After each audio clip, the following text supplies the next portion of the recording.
This Thomas Index report is sponsored by Come Alive Organics, a leading provider of turnkey contract food manufacturing and food packaging services.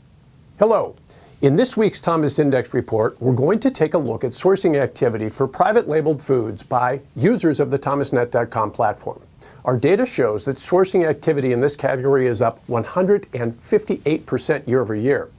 Our firmographic buyer data shows that 3 of the top industries driving this trend are consumer goods and services, retail and distribution, and of course, the food and beverage industry.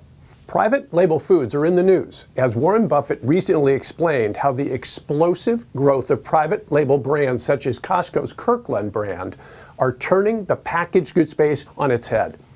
Buffett's comments came after his Berkshire Hathaway firm took a hit of over $3 billion as Kraft Heinz shares plummeted nearly 27% in the wake of a disappointing earnings report. In lamenting the loss, the legendary investor expressed his surprise that a household name consumer brand with 100 years of history and a massive advertising budget could so quickly be surpassed by a relative upstart private label brand. In fact, Costco's Kirkland brand reached $39 billion in sales in 2018, eclipsing Kraft Heinz sale of $26 billion. This comes as other big names execute huge private label strategies in a bid to grow market share with U.S. consumers. After determining that it was too expensive to develop its exclusive brands independently, Amazon didn't give up. The company is now pushing food and beverage manufacturers to do R&D and create private label products to sell exclusively on the Amazon site. German grocery giant Aldi is pushing to become the 3rd largest grocery retailer in the U.S., behind Walmart and Kroger.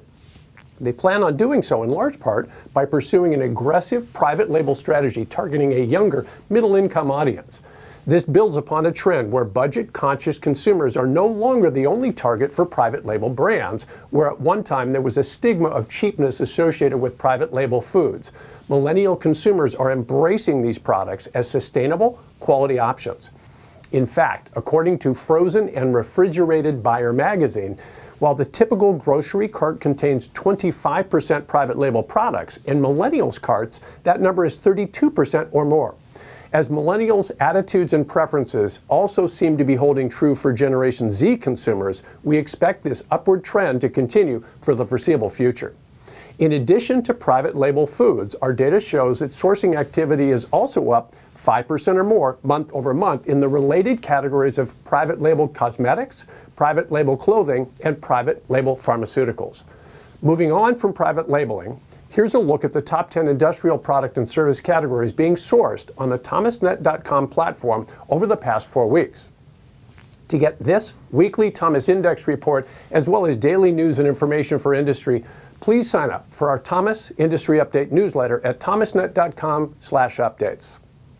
Thanks very much for watching, and I'll see you next week.